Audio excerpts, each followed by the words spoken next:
Hey everyone, I hope you can see me alright. I wanted to share something that I found pretty profound as I was studying scriptures today. And I just wanted to capture this. I don't know if I'm going to post this, but I just feel this thing coming through me and I just want to express it because it's pretty profound. We're in Matthew, and I have some notes here. And I'm just going to read out what I wrote down, what was coming through me. Hopefully it's good. Because I don't like storing this stuff too much. I feel right to just capture it. Anyway, let's get into it. So we're in Matthew. Now it's about authority, and how it's just about authority. And this chapter that stood out, these verses, I'll just read you what really stood out to me. So it's this one, authority of Jesus.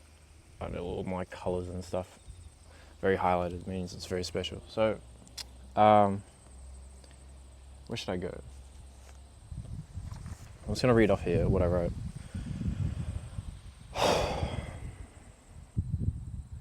So I'm kind of talking about like rules, authority, and when to follow them and when to not follow them.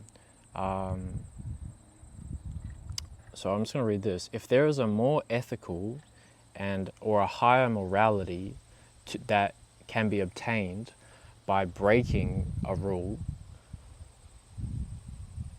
that is more good than the actual rule, than the original rule, then you break it. You break that bureaucracy.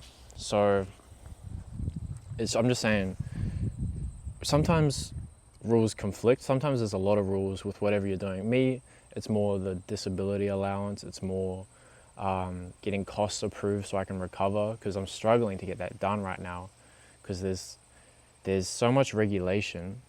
It's over-regulated, I think, in my opinion. And a common argument against that is like, oh, well, we can't just give out money to anyone. But I'm not saying that either. That's a straw man argument on my point. And this can pertain to many things, but so this is something I'm quite passionate about. I'm just going to read out the chapter. So it's kind of like, I heard Jordan Peterson explain it in like Harry Potter. What made the kids, Hermione, Potter, and Ron, really good was that they broke rules when necessary, but they followed them. And the whole point of rules is to just be a rough guideline. They're to do good. The rules are to ensure good is done and that things aren't perverted and there's not too much chaos where it's unsustainable. But what's less talked about is that there's a side of order that can be too much order, to where it's suffocating. And I've heard it explained like it's the type of house you go into where there's too much order. All the couches have like saran wrap over them. You're not allowed to get anything dirty.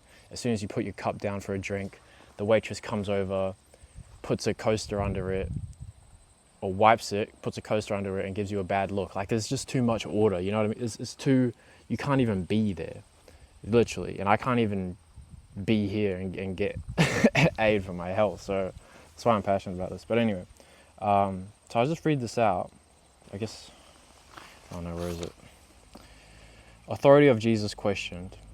Jesus entered the temple courts, and whilst he was teaching, the chief priests and the elders of the people came to him, because he was healing a bunch of people, right? He was healing a lot of people, and they say, by what authority are you doing these things? They asked. And who gave you this authority, right? There's an objection you'll probably hear nowadays. Jesus replied, I will ask you one question. If you answer me, I will tell you by what authority I am doing these things. Then he says, John's baptism, where did it come from? Was it from heaven or of human origin? Was it from heaven or was it from human origin? They discussed it among themselves and said,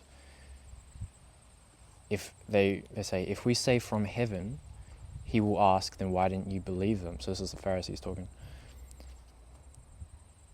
They discussed it among themselves and said, If we say from heaven, he will ask, then why didn't you believe him? But if we say of human origin, we are afraid of the people, for they all hold that John was a prophet. I'm going to read this again.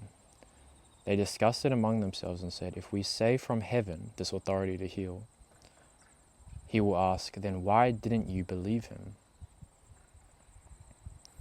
But if we say of human origin, we are afraid of the people, for they all hold internally that John was a prophet from God. So they answered Jesus, we don't know. Then he said, neither will I tell you by what authority I'm doing these things. So the Pharisees, or the elders, the priests, the chief priests and elders wouldn't answer the question directly, indirect. And I just wanted to read this out. Pharisees, aka religious hypocrites, a religious enterprise. Science is a religious enterprise.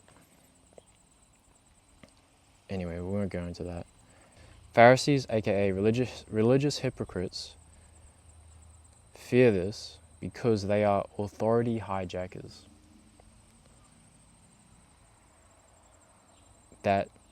Now take this, how do I say this? There's a range to this, but I just want to put this bold perspective out there to kind of get the cogs turning. And Pharisees and religious hypocrites fear this because they are authority hijackers that take your power and influence away by saying, for example, where's your degree?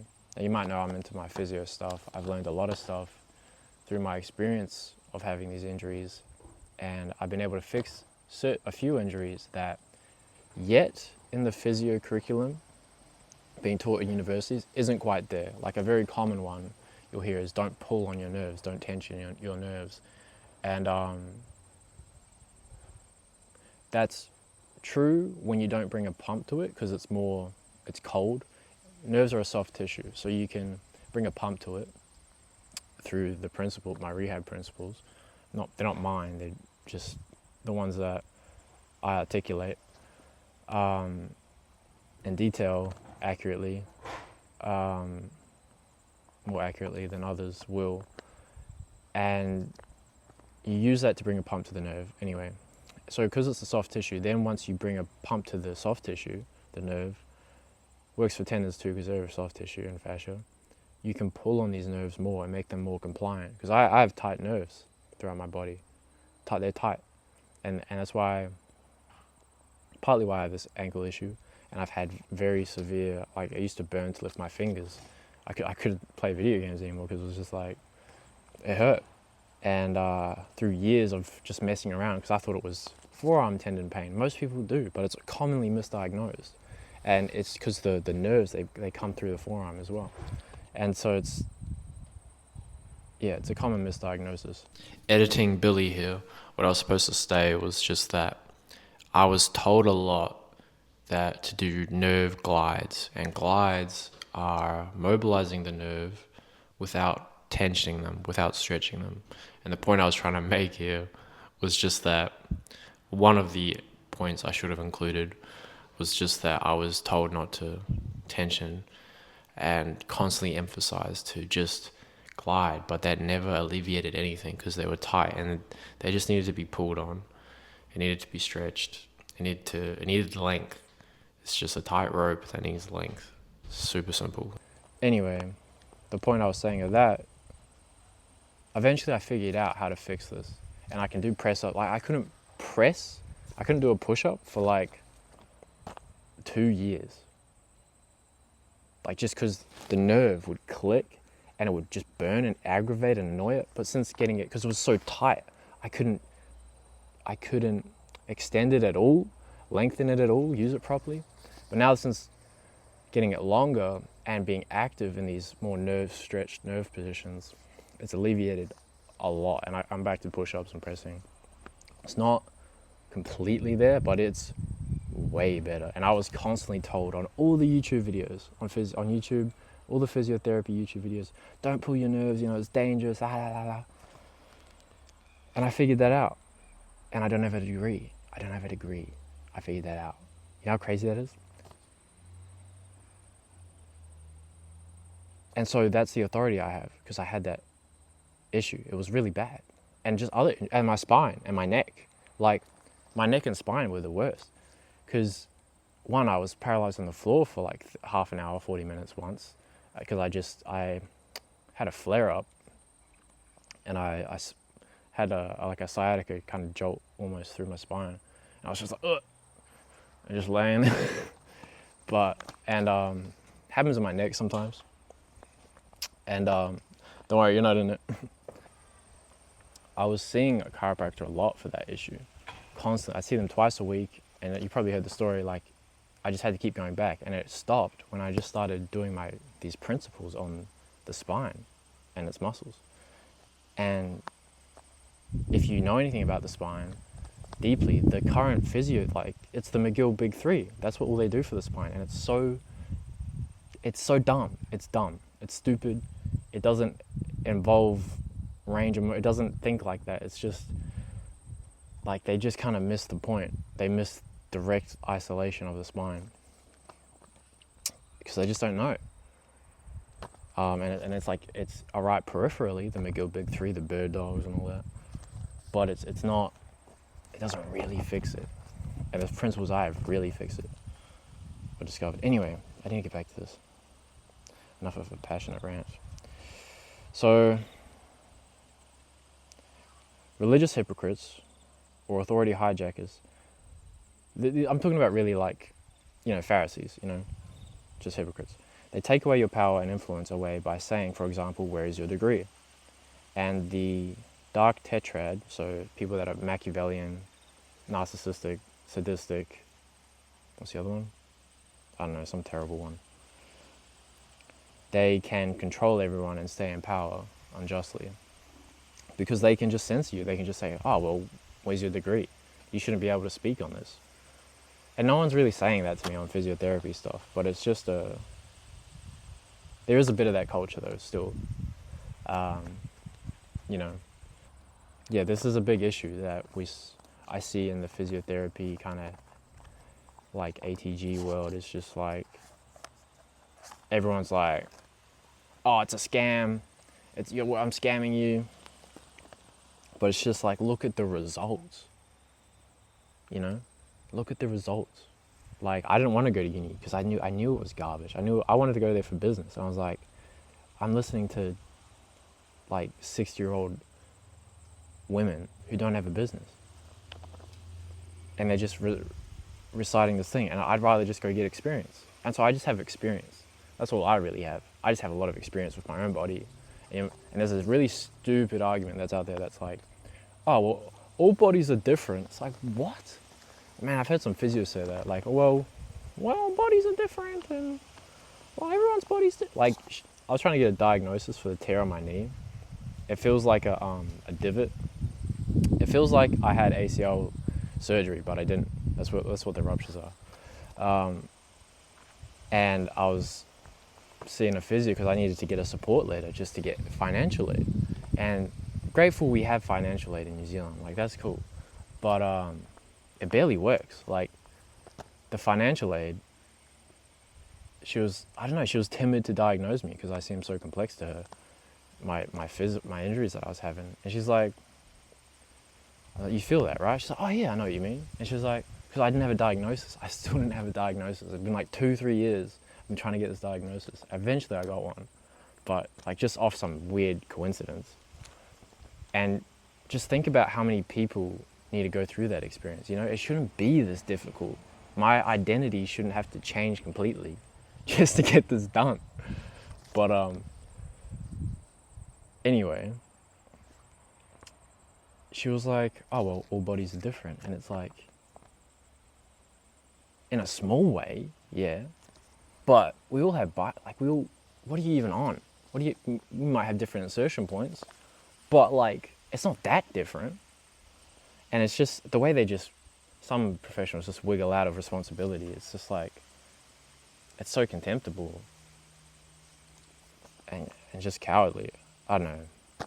Just people are fallible, bro. This is like years of venting. Just getting this out. Anyway. So, not saying don't have a degree, but don't blow my argument out of proportion and claim, oh, well, we can't give money to everyone because that's straw manning it. There's a range of understanding to this. So, I've seen this phenomena so much. I've seen this a lot.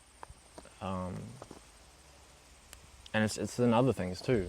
Like just other subjects, just take your pick, there's plenty. And it's good to have authority. Like authority is good, don't get me wrong. Like it's to help most people who don't have a clue kind of decide who has a clue and take advice from them. But that can be perverted, right? It can be corrupted like all things. And I don't know, I hope this can just open the eyes of people a bit more and just be like, you know, under what authority? It's quite literally God. Like, it's experience, it's testimony, it's results. Like, just look at that. Just look at the results. Why take advice from people that? And this is partly a intellectual pride thing too. People like to intellectually jerk off other people and be like, oh, well, you're not an expert and he is. And it's just like the pride, you know, the arrogance. You don't have a degree. And it's like, I want to be someone who doesn't have a degree and is the fucking best at this. That's what I want. And just to stick it to everyone and be like, you don't need a degree. You just need commitment, curiosity, experience. That's it. Good results. Like, I can fix injuries that they can't fix. You know what I mean? Like, anyway. I know I tend to talk about how I got a fortune on me. That's all.